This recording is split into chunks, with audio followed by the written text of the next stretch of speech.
Welcome, everyone. I'm Bill Newell with MSO News Sports. We are joined by Phil Stacey, Matt Williams, and Nick Giannino, all from the Salem News, and we're talking North Shore sports here after the 4th of July, after the spring sports season. How about this spring sports season, playoffs going into the month of July, guys? I mean, this is unbelievable, huh? Usually June would be a long playoff run for teams if they made it into June, but this year, obviously, everything's changed this year, but at least they got it in and everything seemed to go pretty well.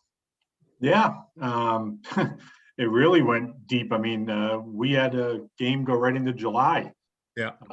St.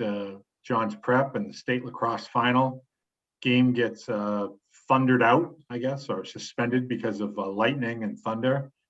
So they had to come back the next morning, which was Thursday, July 1st, to finish off and win their state championship. But, all in all, I think it was a great year, especially when you consider everything that went into it just to make it happen. We finally got playoffs back. We were finally able to get fans back with no restrictions. Nobody had to wear masks as long as they were vaccinated. It's such a far cry from when it first started around, what did we figure out, guys? It was like around October 6th or 8th or something. We had our first games, I want to say. Sounds about right, yeah. Yeah, so in the almost 9 full months that followed, we had a ton of games. The three of us, I was able to add it up, and we did like 274 different games, I think, live coverage, getting out and doing everything from football to field hockey to volleyball to outdoor wrestling to outdoor track meets. I mean, the whole shebang, you name it, we were there. And just the fact that everyone was able to compete, and that there certainly were a lot of hurdles and ups and downs and stoppages and pauses and things like that. But for the most part, everybody got through unscathed, and it was a year that certainly no one is going to forget. Yeah. Matt, Nick, you guys want to weigh in on that? Yeah, I agree. I think it was a fun season, a little bit different, but it was nice when we were able to get out there with no mask. It really felt a lot more normal. And, we had some teams make some good runs. Phil mentioned the prep lacrosse winning the state championship. We had, I covered a lot of girls lacrosse. We had Masco go undefeated all the way up until the North final there, losing to Chelmsford. Peabody had a great year. I could go on and on about the teams here, but I think definitely was good to be back out there and have a more normalized season after really what felt like forever, covering stuff from our house or going to an event with a mask and trying to do interviews that way. So looks like we're on the upward trajectory here, getting back to normal, and looking forward to the fall.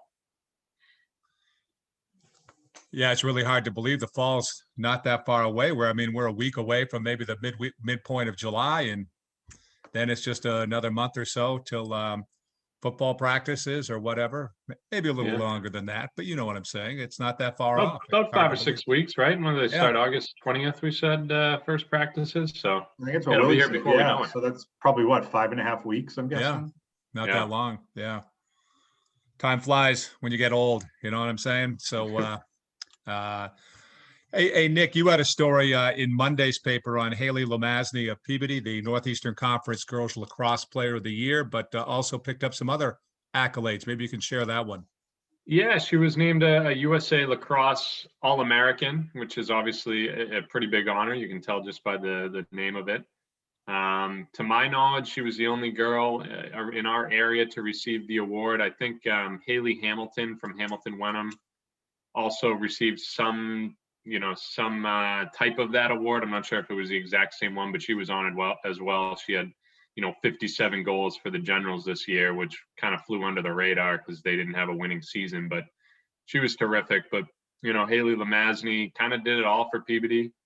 They had some big wins. They had, a very successful regular season in Division I North. They ran into, I believe it was North Andover in the first round who bounced them out, but terrific campaign for Haley. Definitely deserving of the honor. I think she had 50 goals and 40 assists, if I'm not mistaken. So almost 100 points in her final season. She surpassed 200 career points this season in the process. Just a very talented player. going to be playing at the college level, I believe at UMass Lowell. I have to double check that. God, I wrote this yesterday and I can't even remember. I'm doing so much lacrosse right now with all these AllStars that we're putting out, which we'll get to, I'm sure, in this podcast later on. But yeah, huge honor for Haley. First girl ever from Peabody girls lacrosse to be named a USA All-American, and Willie could add to this, but they've had some great players over the years. Obviously, a couple Hall of Famers, Willie. I saw you added that to my column, which was a nice little ad. I know, the past 5 or 6 years, they've had a lot of great goal scorers and girls that have gone on to play college lacrosse as well. But the program's really, headed in the right direction. They've been very solid now for the past decade or so, and a lot of talent has gone through that building. So pretty cool to have Haley be the first on that list of All-Americans. Matt, let me put you on the spot here. What are some other great Lamazny athletes in the city of Peabody over the years that had the last name A Lamazny? couple, I think, Eddie, was okay. There was this guy that I think played quarterback. He might have played for the Red Sox named Lamazny, but I can't place it. He might have been all right. Maybe Nick probably actually doesn't know his name, so we shouldn't joke about this. True. No, I do not. Youngin. I know a Lamazny. What's his first name? Hey, Jeez.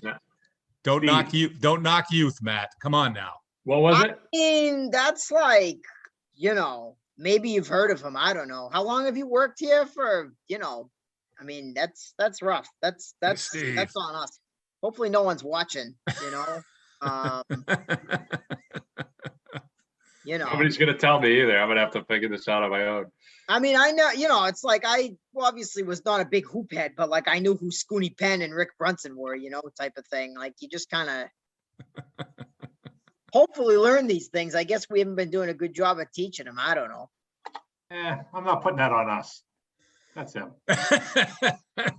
Yeah, I remember now. I remember Steve, right? Went to Melrose High. Melrose, yeah, Melrose yeah. High. Yeah. Oh, for You God's might be sake. Melrose High. Jeez. I'm gonna have to make you watch the 90. Why don't you call Jim O'Leary and ask him where Steve Lamazny went to school? See if he knows. Nick, Whoa. one step forward, one step back, Nick. There you go. Yeah. I was just messing around. I know. Yeah. So Anyway. Steve Lamazny. Yeah. I mean, you got Lamazny's, Betancourt's, you got a lot of great names, athletic names in the city of Peabody, but Lamazny's certainly one of them. I'll bring it all full circle. I saw a comment from John DiBiaso that your friend Bill, Sal Fischl, who was on the podcast with you last summer playing for the Navs, he was drafted number 15 by Milwaukee out of Boston College for baseball. He played football for Lexington. They faced Everett in a playoff game, and there was a comment that DiBiaso said Frelick might have been the best all-around athlete he ever coached against, to which I said, well, I don't know. Steve Lamazny was pretty good, but that sort of brings it around all full circle back to the present day here. Pretty cool. We talked a lot about the baseball last year. The Navs were the only game in town, the only team playing. And, now this kid goes in the top 15 of the draft, local kid at Boston College. That's pretty cool. Yeah, it's funny. I saw Frelick a couple of years ago. 2 years ago was his first year, right? I think he played Correct. last year because the Cape League was postponed, but I That's think correct. he might have played out there, but I don't think it was 3 years ago. But when his first year with the Navs, I was over watching him, and he didn't seem like he was that big. He didn't seem like he was that powerful, but he had one of the greatest left-handed swings, a really outstanding left-handed swing. And he was just a real pleasure to watch at the plate. And so I'm really happy to see his career take off as it has, moving from Lexington High on to Boston College and now drafted by Milwaukee, right? Milwaukee, yeah. That's right. Yeah. And by all accounts, a wonderful kid. I mean, you obviously Yeah. got to talk to him. I talked to him a couple times. Everybody in the Navigators organization raves about the guy. Not a big time guy, never asked for anything special. I mean, if you met him, you would never know that he was a bonus baby, going to be a millionaire, just kind to everybody, and this goes for the previous Navs regime too. The late Bill Turlicki was really a big fan of this kid, and Joe Gill and those guys. So really big fans of Sal over there in Lynn, that's for sure. Can I say too, when you mentioned about Sal's swing, when you talk about like the prettiest, most natural things in sports, a sweet left-handed swing would have to be right near the top, wouldn't it? Oh yeah. I mean, it's just that classic like Ken Griffey kind of. So not that everybody has a Ken Griffey swing that's left-handed, but that's what I think of when it's just like a beautiful left-handed swing. And there are a lot of left-handed batters, but very few possess that. And I think Sal is in that category there. So oh yeah, it's a beautiful thing, as someone would say. Yeah, I can't believe people don't want to see that, and I can't believe, like, God, talking about baseball. I mean, you got Shohei Ohtani. He's going to be in the home run derby tonight. He's going to start the All-Star game tomorrow on the mound. I mean, I feel like shouldn't more people be talking about this? Like, isn't that kind of? And I think he's batting leadoff. Like, yeah, I think he's batting leadoff too. Isn't that nuts? Like, I can't believe that's not like a much bigger deal than it is. That's like, I don't know how many people thought they would have seen that in their lifetimes. Not many. Well, I mean, I think we hear a lot about what's wrong with pro baseball, and certainly there's a lot, when you talk about all the balls that aren't put in play and the, 3 true outcomes and how long, I read a story today that said like the average, it's like 6.5 minutes per when the ball is put in play every game, which is crazy. I mean, 6.5 minutes, that's nuts. But you flip it around, and you have Ohtani, who's just ridiculous. And you have a Fernando Tatis. And until he got torn ACL the other day and is out for the season, he had Ronald Acuna. And, it just kind of goes on from there. You have, Jacob deGrom, who's putting together a ridiculous season. And he's not even at the forefront of big storylines this season. That kind of thing. So, yeah, there are certainly tons of things that baseball could fix, but baseball is still really awesome, I think. I love it. I mean, yeah, I feel like it should be much bigger deal. I just really surprised that it's not, much bigger deal. Well, is it just dwarfed by the fact that, football training camps around the corner and there's 8 million storylines there, is Tampa going to repeat? Is Aaron Rodgers going back to Green Bay? What's going to happen with the Patriots? Blah, blah, blah. I mean, I'm literally already sick of the Patriots versus Tampa Bay. And it's 3 months away. Like, I don't want to listen to it. Just whatever, give me a break. And, the NBA finals are going on. So people are talking about that too. And with the local connection we have, in fact, there's a segue for you, Nick. You can talk a little about Patty C. Yeah, sure. Yeah, he's been playing. Hey, before you do that, I just got to say, Phil, I'm hanging on to every word that you're saying today, because with that beard, you sound like you're so wise. I mean, you really look wise. That would be an insult to beards to call this a beard. This is a pretty sad beard, to be honest with you. This is about. Oh. I don't know. It's a beard. There's no doubt it's a beard. Okay. I'm sorry I had to interrupt you, but I was mesmerized by your rant.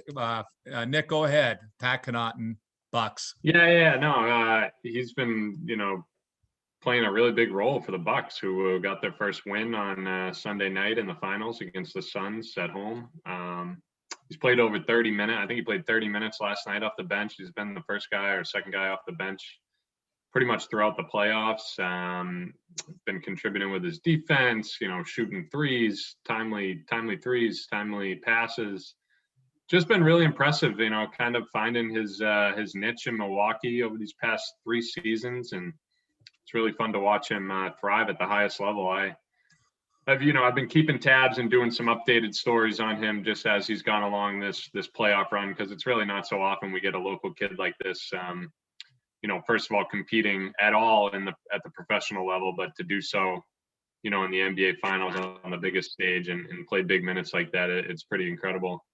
I got off the phone earlier with his former teammate at the prep, Steve Haladinia, I'm sure you guys remember, was a pretty great player for them when they won the championship Pat's senior year. Steve was a junior on that team. And, you know, I just asked him if he was surprised to see Pat doing so well at this point in his career. And he said nothing that Pat does surprises him. He always was the hardest worker. And when you combine that hard work with the talent and skill set that Pat has and the athleticism, it's really not a surprise to see him, you know, carving out a role like this. So expect him to continue to play big minutes for the Bucks as they try and even this series up on Tuesday night back in Milwaukee. And, you know, if Giannis keeps playing the way he's playing, this series could go in the other direction after, you know, pretty much everyone thought the Suns were going to roll to the title here.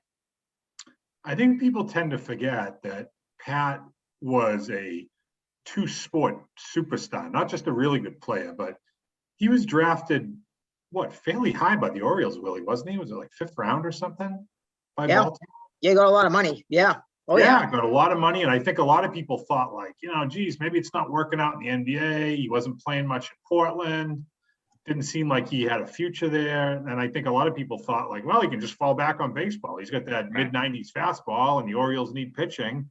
So maybe he'll, you know, make the minor league trek. But all the props in the world to Pat for sticking with what he believed was his best path, I should say, to a lucrative pro career. He's certainly done that. And, you know, as Nino said, I think the best is yet to come for both him and his team.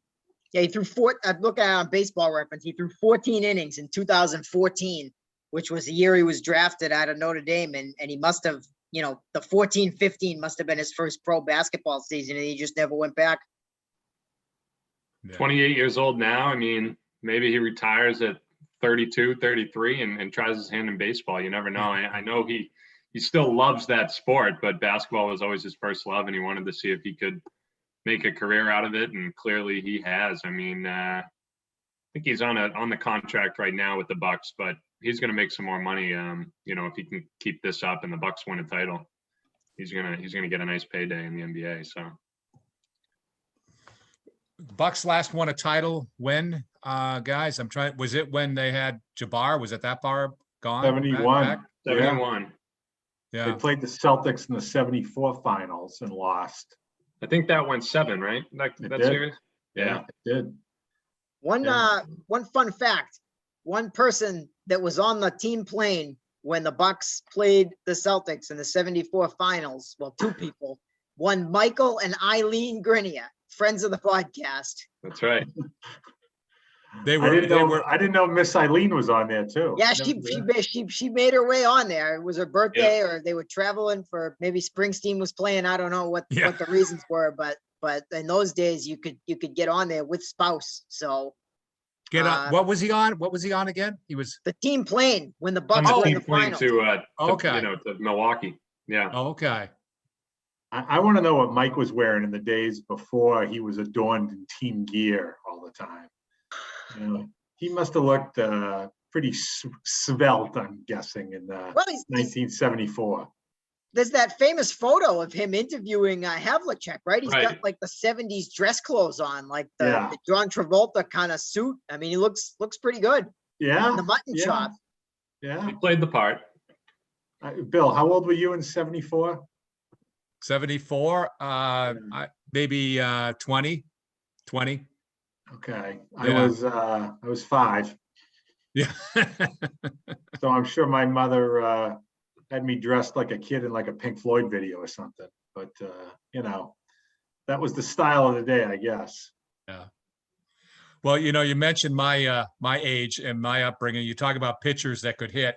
The one memory I had as you were talking, I'm going to digress here on you guys, but was I was a kid, but I think listening to the Red Sox one night, and Vida Blue, the power pitcher for the Oakland A's and the very talented A's at the time, was at Fenway, and he was pitching against Sonny Siebert, who was hurling for the Red Sox. Sure. And Siebert could hit. I mean, he wasn't an outstanding hitter. You wouldn't DH him, but he could take a swing. And I remember, I think it was one night, he either got 1 or 2 home runs off Vida Blue because he just put the bat on his fastball and he was able to connect. And once you put the bat on the ball at Fenway Park and got it up on that wall, he was golden. So have to look that one up, but I'm guessing that was probably in that earlier than 72, though, I'm guessing somewhere in that area, but who knows, 60s, late 60s, somewhere, but Nick, whatever. I'm gonna take you out of this because if it doesn't have to do with the 2000 Lakers, you're usually not great at the trivia, so I'll excuse you from this one.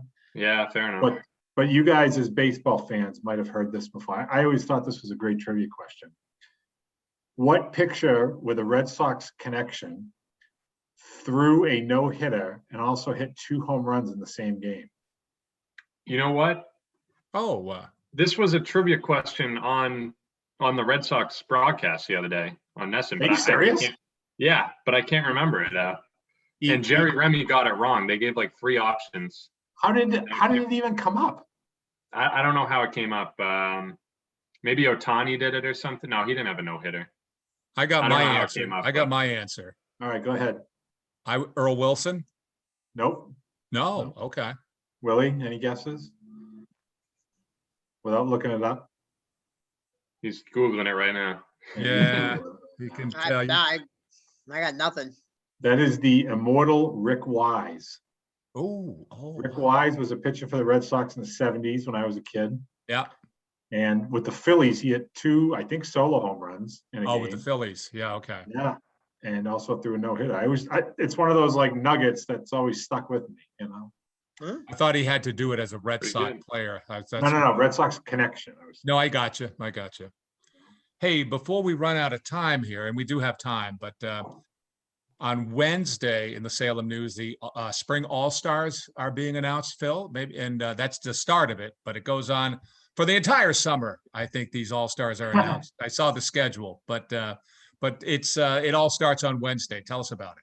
It does, yes. So our spring All-Star teams are running a little bit later than usual this year, but my God, seeing as how everything else is run later in the calendar year, why not this, right? So this will take us right to the month. We don't go into August, guys, do I think we're going right to? I don't. No, I think the last week of July, if I'm not mistaken. Okay. Although, card subject to change. So if anything crazy happens, it might. Yeah, that's true. So yes, we'll be running. We're starting with our softball all-star team in Wednesday's paper and online, of course, at salemnews.com. Followed by the baseball. Then we got girls lacrosse, boys and girls track, boys and girls tennis, and the latest spring craze, wrestling. Of course, wrestling was held this spring. We'll have a wrestling all-star team, and we'll finalize that with our spring coaches of the year. So that's 10 different issues where you'll have all-star teams in it. These will run on Mondays, Wednesdays, Thursdays, and Fridays, those days. So take about 2.5 weeks to get through. All the accomplishments, all their photos, honorable mention, like I said, coach of the year.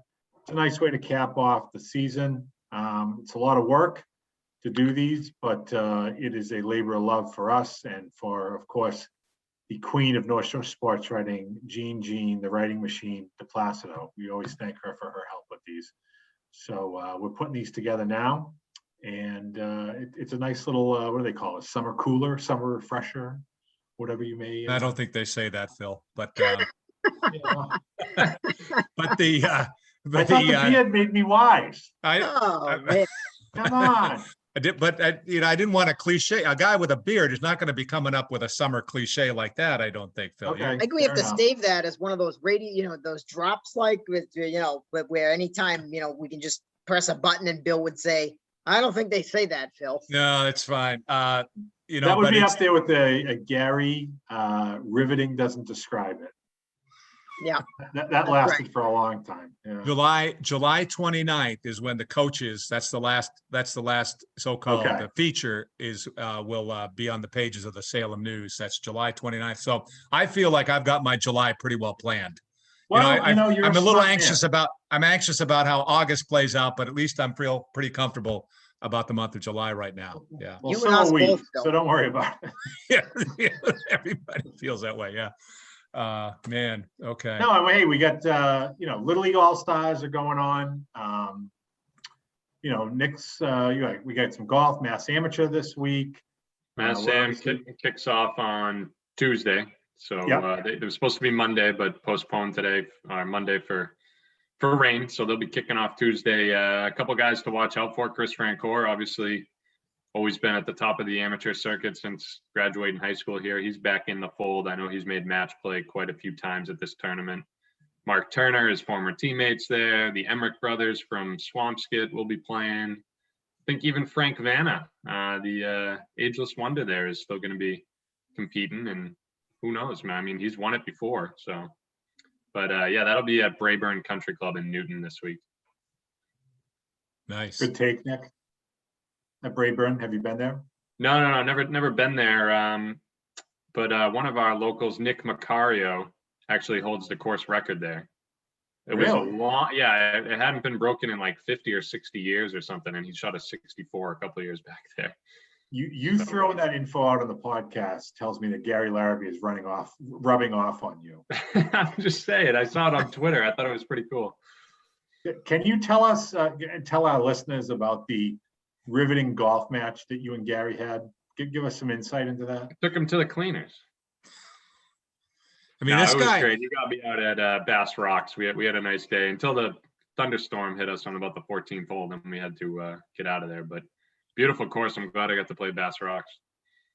this guy, Nick Giannino, is filling the shoes of Gary Larrabee and Mike Grenier here. I mean, imagine that. That's true. Yeah, two worlds collide: golf and basketball. Yeah, yeah. Two of Nick's loves there. Well, Gary's too. I don't know to if be- Mike knows yeah. how to spell golf, let alone play it. He sees these driving back and forth across 114. Mike sees some green things once in a while. Not quite sure what they are off to the side of the road, but golf courses. Yeah. Just quickly too, I know we were talking football a little bit earlier. I believe that this weekend is the annual 7-on-7 Northeast showcase at Bishop Fenwick, like the passing camp that they have. There are a couple of different passing options that are run throughout the year. Marblehead has a Tuesday night league that they run and all.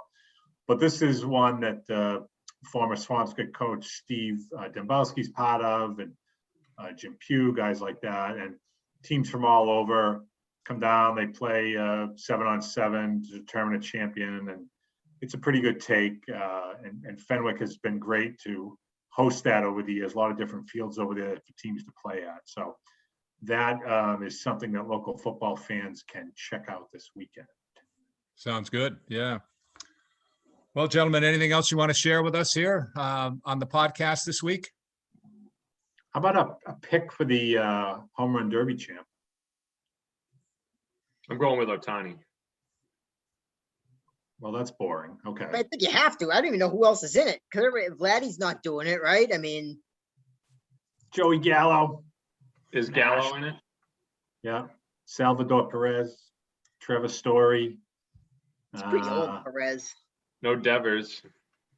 No Devs. No. Geez, who else is in it? I mean, Juan Trey Soto. Mancini's a pretty good story. That'd be interesting. Mancini, yeah. And Pete Alonso, I mean, he was kind of I don't know how he's doing this year, but last 53 year, homers 2 years ago. yeah, he was kind of a machine last year. I don't know if he, was going to be one of those one-hit wonder guys, but I mean, he's pretty good. So I think if for nothing else, this could be like the game at Fenway 22 years ago, where balls are just flying out of Denver, and the spectacle of it will be pretty cool. So there you go. true. All right. True. Gentlemen, always good talking with you, and we'll talk again soon. Sounds Hey, good, Bill. boys.